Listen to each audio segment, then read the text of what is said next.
Hey guys, welcome back. Once again, you know why you're here. Peter Brown's The Wild Robot. We are on to some crazy chapters. I am super excited to read these with you. We're going to knock out one of them today, so let's get started. Chapter 25, The Dead Robots. The gosling floated on the breeze beside his mother as she climbed down the cliffside. Down they went, past ledges and seagulls and tough little trees, until they were standing on the rocky shore with the cliffs looming behind them. The gravesite had changed. Roz's crate was gone, lost to waves or weather. Some of the robot parts were gone too. Other parts were gritty with sand, or were tangled in seaweed, or were inhabited by small scuttling creatures. One smashed torso still had a head and legs attached. Roz and Brightbill huddled around the corpse and studied the mess of tubes spilling out. "This thing used to look like you," said Brightbill. "Yes, we are the same type of robot," said Roz. "And now, this robot." "And now, this robot is dead?" "In a way." "Will you ever die, Mama?" "I think so." "Will I die?" "All living things die eventually." The gosling's face scrunched with worry. "Brightbill, you are going to live a long and happy life." Roz laid a hand on her son's back. "You should not worry about death." The gosling's face relaxed, and then he pointed to a small round shape on the back of the dead robot's head. "What's that?" he said. Roz leaned closer. "That is a button, which is a knob or a piece of machinery that can be pressed to operate it." Brightbill began pressing the button. Click, click, click. Nothing happened. "Nothing is happening," he said. "Probably because this robot is dead." Click, click, click. "Mama, do you have a button?" Brightbill watched as his mother's head turned all the way around, and a small button came into view. "You've got one," he said. "I've never noticed it before." "Neither did I," said the robot. The gosling giggled. "Oh, Mama, you have so much to learn about yourself." Roz reached for the button on her head, but her hand automatically stopped before she could touch it. She tried with her other hand, but it automatically stopped as well. "It seems I cannot press the button," she said. "Would you like to try?" "What will happen?" "I think that I will shut down. But I think you could simply press the button again and restart me." "You think?" squawked Brightbill. "What if you are wrong?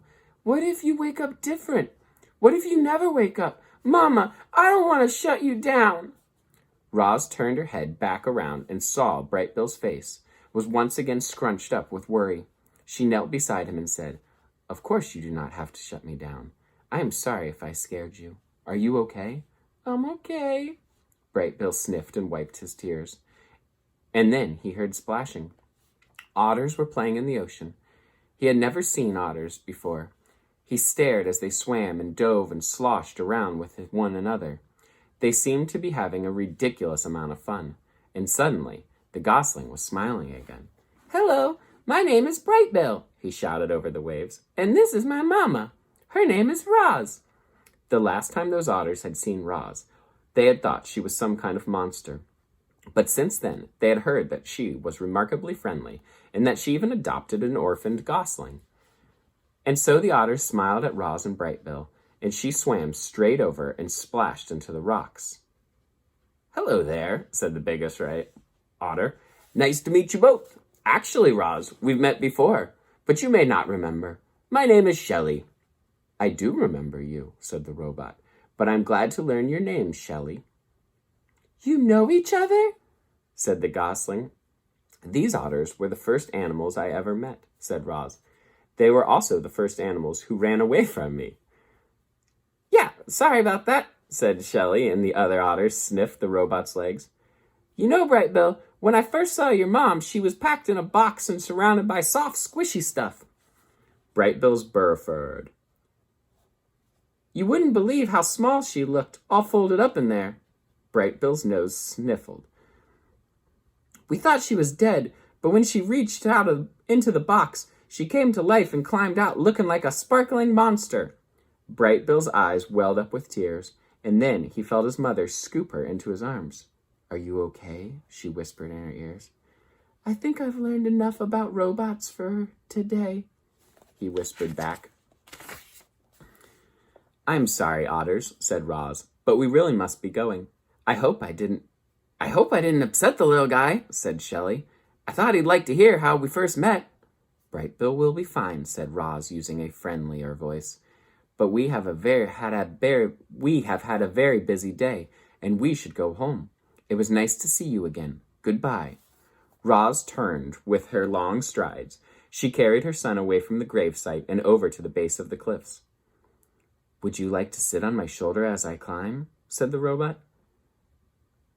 I feel like flying, said the gosling. I'll meet you at the top. Brightbill flapped his wings and disappeared into the sky. Roz began scaling the wall. Up she went, expertly negotiating the rocky columns and ledges, until she hoisted herself onto the cliff top, where two young bears were waiting. Oh, tune into the next chapter. The next chapter is called The Fight. And it just said the bears are back. We'll see you soon. Bye-bye.